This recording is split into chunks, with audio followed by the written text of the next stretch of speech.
Stream for studentloanjustice.org. My name is Alan Collins. We are Student Loan Justice. We're the oldest, largest, first, and I would say only true grassroots group fighting only and absolutely for student loan justice.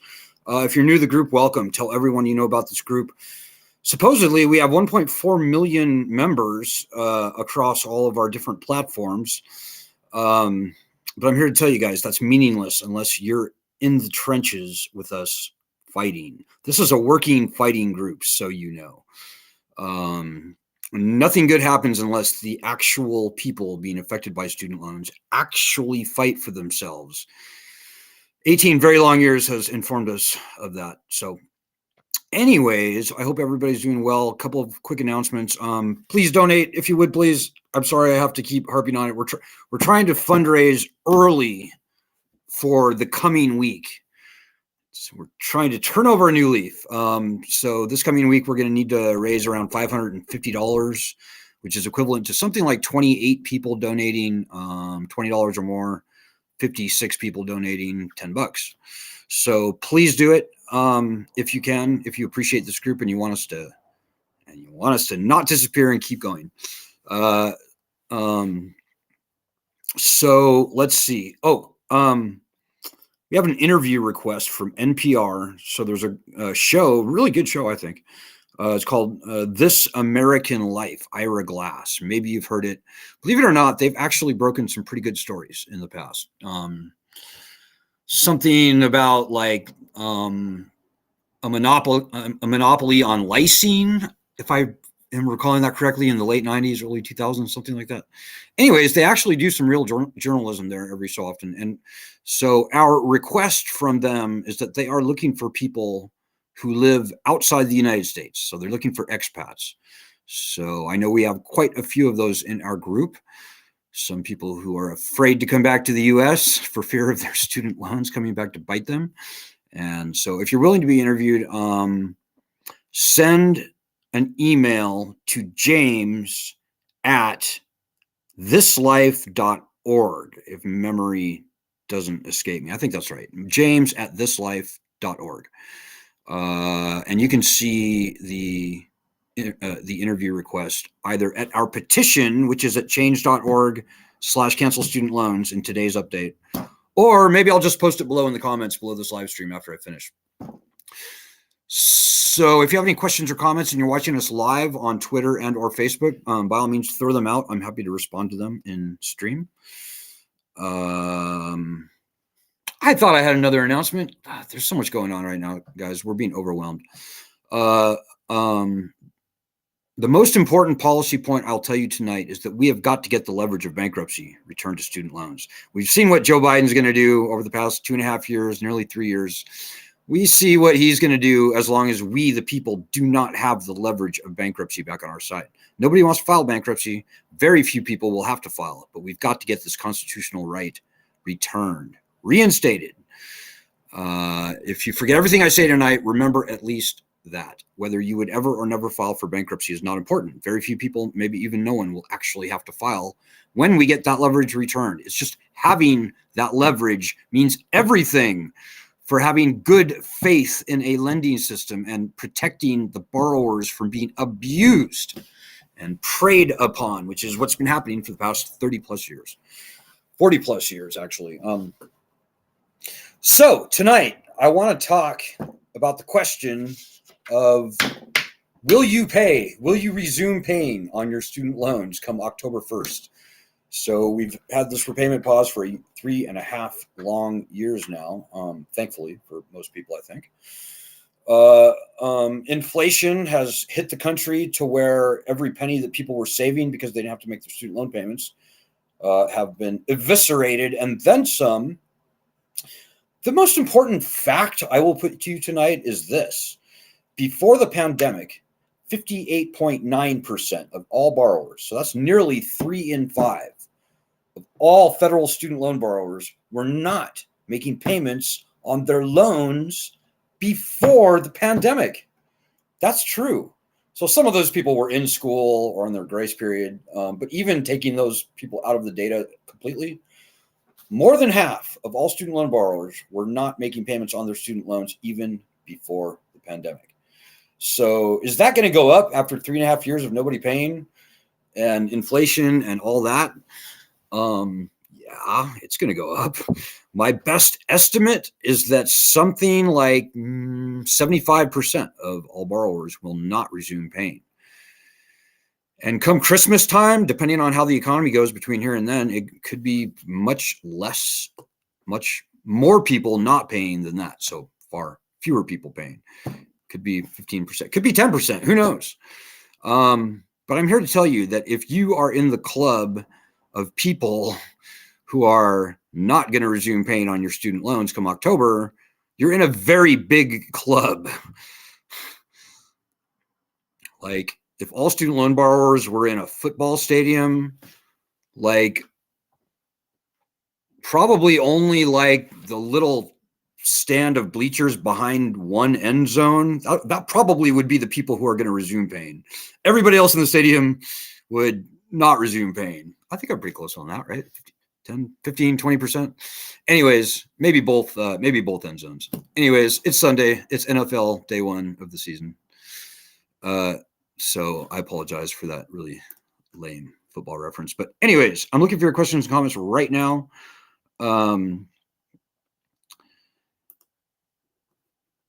And on that point, maybe I should sort of a little editorial spin here. In my humble opinion, nobody should resume paying on their federal student loans. The federal student loan program is catastrophically failed, ladies and gentlemen. It's a scam as well, an unconstitutional scam. You know, some very clever people going back to the 1970s, including many Democratic and Republican establishment members of Congress, they played a trick on us, guys. They played a trick on us. No other loans in this country are uniquely stripped of bankruptcy rights.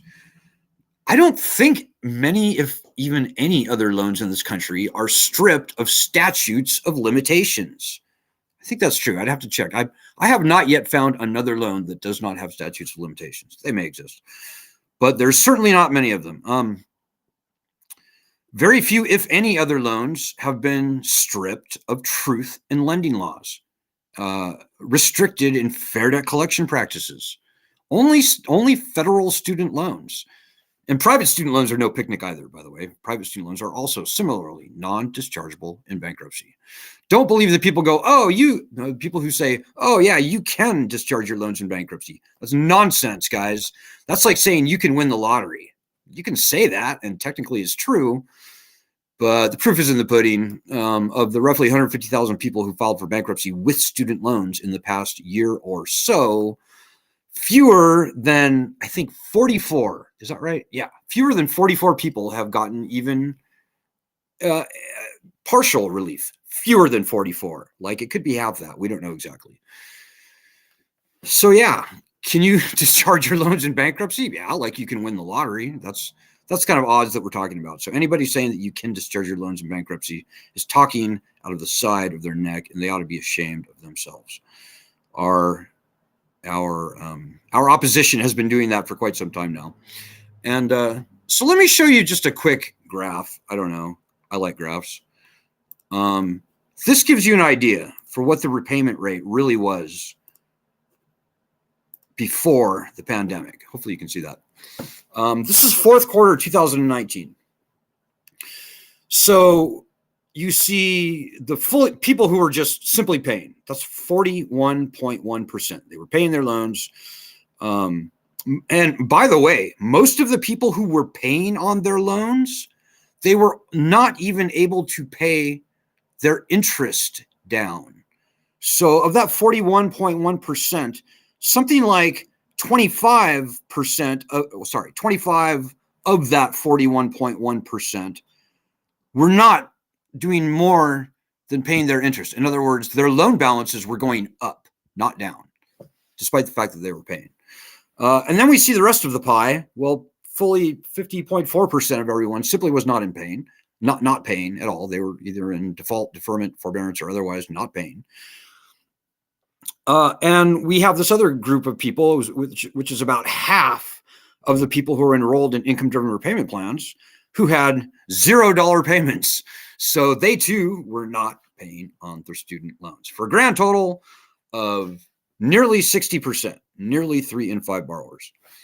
What are we even talking about here, guys? When 60% of the people aren't paying, is this even a legitimate lending system? No, it's not. And come Christmas time, when 80% of the people aren't paying, which I think is probably conservative, I think maybe higher than that. Come on, guys, this lending system is finished. And by the way, to our critics out there, the people have paid, so you know. The vast majority of the student loan portfolio at this point is profit. Before the pandemic, even our opposition acknowledges that they were raking in from us, the borrowers, something like $85 billion a year. That's what our opposition says, believe it or not. I think it's actually a little less than that, but I'm happy to use their numbers, our opposition's numbers, that is, $85 billion a year. You know, during the past 10 years, if we've been taking in $85 billion a year from the borrowers, we've only been lending out around $95 billion a year. So at this point, it is very fair to say that the vast majority of the federal student loan portfolio is profit. Profit. Where else does the government make a profit? Does the government make a profit? Does the Army make a profit? No. Does the Navy make a profit? No, Navy doesn't make a profit. Does the Air Force? No. Does the Department of Veterans Affairs make a profit? No. The federal government doesn't make a profit on anything. It's a government. Governments don't make profit. Those two words are mutually exclusive for all intents and purposes. But here we have the federal student loan program generating a massive profit for the Department of Education, not to mention its crony capitalist contractors. Nelnet, Sally Mae, Navient, Advantage, FIA, you name it. $300 million a day in interest clicks off on our ass. And if that doesn't raise your eyebrow, remember this.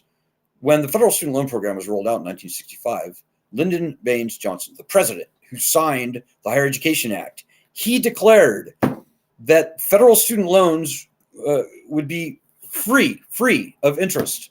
Free of interest, he said. Free of interest. So what are we doing here, guys? I think we need to harken back to, I don't know, the wisdom of the Congress of 1965 when they created the Higher Education Act. And by the way, in the Higher Education Act, they passed language in that law that gives the Secretary of Education very broad, very unambiguous, essentially total authority to waive, compromise, release the federal interest in the loans that the federal government owns directly. And that's like 90% of all student loan debt is owned directly by the federal government. So student loans can be canceled, so you know. Unlike PPP loans, which were massively expensive, student loans can be canceled without needing one nickel from the Treasury, without adding one dime to the national debt. That's true. You can't say that about PPP loans. You can't say that about almost any of the stimulus that we've seen over the past, 15 years since the financial crisis of 2008. I mean, talk about the low-hanging fruit. Donald Trump's biggest, and by the way, even Donald Trump himself decried the fact that the federal government was profiting on student loans. He said, why is the federal government viewing student loans as a revenue source? That makes no sense. Trump was right. It's too bad he was a disaster as a president.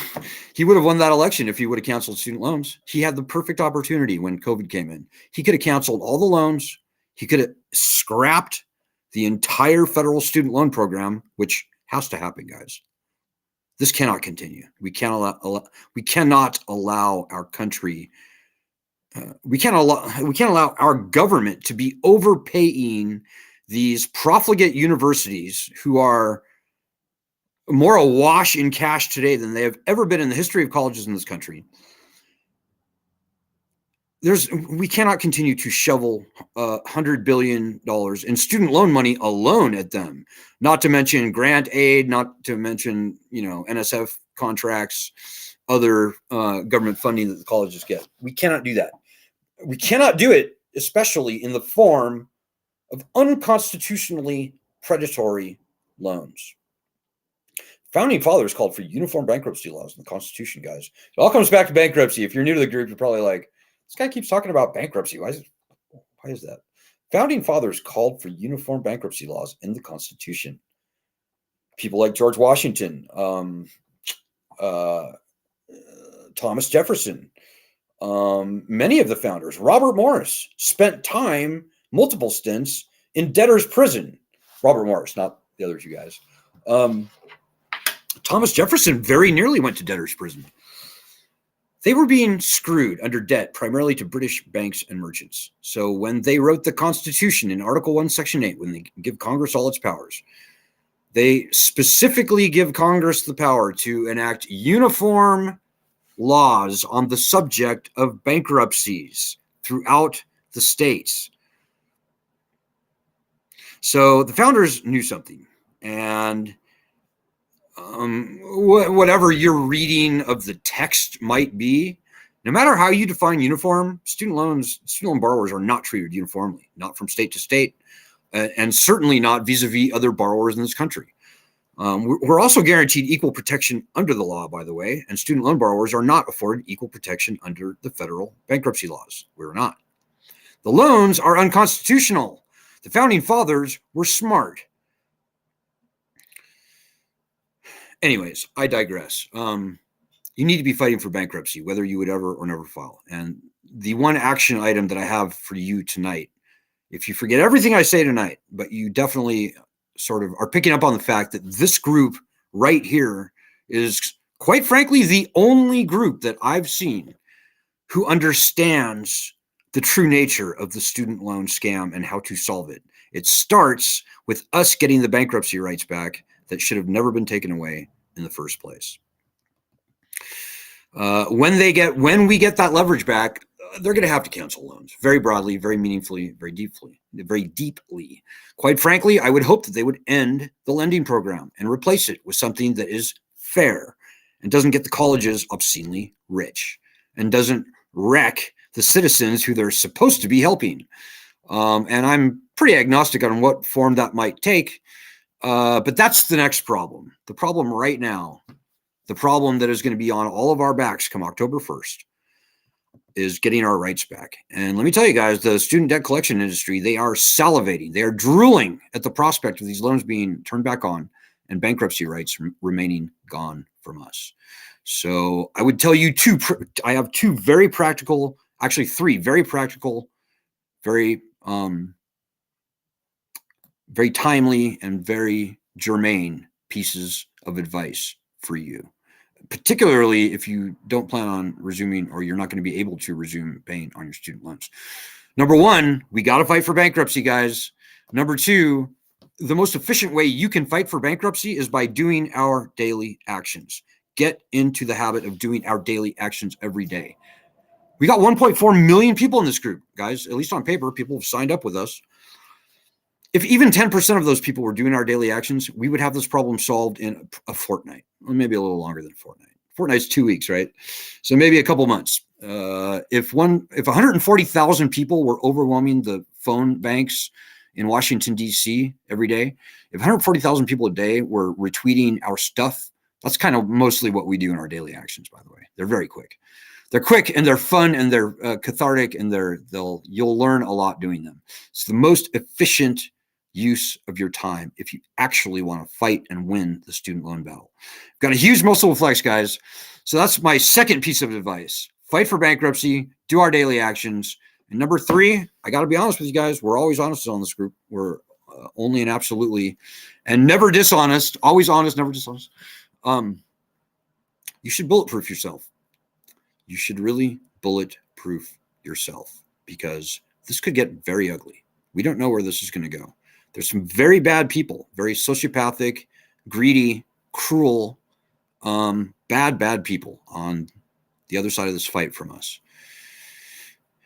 And they would be very happy to ruin your life in every way they possibly can. And as long as we don't have the bankruptcy rights back that the founding fathers called for, ahead of the power to declare war and raise an army, by the way, in the Constitution, we're going to be served up to them like turkeys at Thanksgiving dinner. So what were those 3 pieces of advice, Alan? Let me just repeat them quickly before I sign off tonight. Number 1, we got to fight for bankruptcy. Number 2, do our daily actions. Number 3, bulletproof yourself. That means different things for different people. You kind of know what I'm talking about, I think. Hide your assets. Don't have anything that's garnishable or takeable. Maybe you want to become a 1099 contractor as opposed to an employee. You can actually pay a nominal amount every 270 days to avoid your loans going into default. That's a novel technique that some of our members use to keep their loans out of default. Default is certainly no picnic. But help us fight, guys. These loans are going to be turned back on. The student debt collection industry is drooling. They're sharpening their knives. This is going to get very ugly for us, guys. You know, the Democrats really betrayed us last session. I'm not going to lie to you. The Democrats really betrayed us last session, which doesn't mean that we love the Republicans. We hate both parties. We're a fiercely nonpartisan group, by the way. But I just have to call it like it is. And the Democrats betrayed us. They had a long-standing promise to return bankruptcy rights to student loans. Decades long-standing promise. They had all the power that they needed to get that done last 2 years, last congressional session, which is 2 years. And they betrayed us. And that happened. And you can't unring that bell. And so, anyways, it's going to be a tough fight. It is easily winnable, though, guys. You have no idea how powerful we on this group could be. So do our daily actions. What else were you going to do for 3 minutes a day? Not even. Our daily actions are quick. They take maybe a minute or 2. Have a look. Have a look at our daily actions for yourself, and you can see.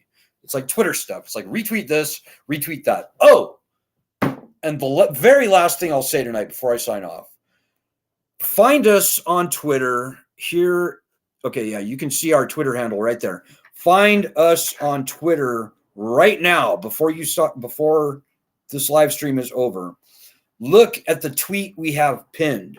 We're doing another poll to gauge what percentage of people are going to repay their loans versus are not going to repay their student loans. Take that poll and be honest. We also have a poll on our Facebook group as well. And if you want to find us on Facebook and take that poll, that's fine. Either way, we did the very same poll 2 months ago, and it turned out that somewhere between 70 and 77% of the people said they were not going to pay.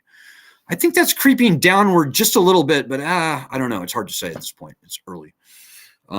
Take that poll. It's important, and be honest. I don't want to tell you what to say. You know my thoughts, but everybody's going to make their own decisions. Just be honest. We want to be as scientific as possible. Take that poll. So we'll see where it turns out. We have a very big week ahead. We're looking to really get into some pretty neat fights here going forward. We like that. We like going in the lion's den. But I hope that you will keep your chin up, because this fight is not going away. We are not going away. This fight is going to get big going forward. So take heart. Take stock in yourself. Turn over a new leaf if you haven't been helping.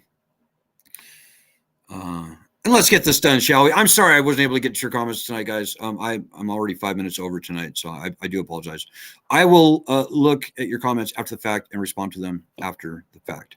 I do read them. We do care. So I'll see you guys tomorrow. Good luck. Godspeed. And God bless everyone. Oh, and please donate. I have to say one more time. Please just donate so I can shut up about it. Cancel. Please donate.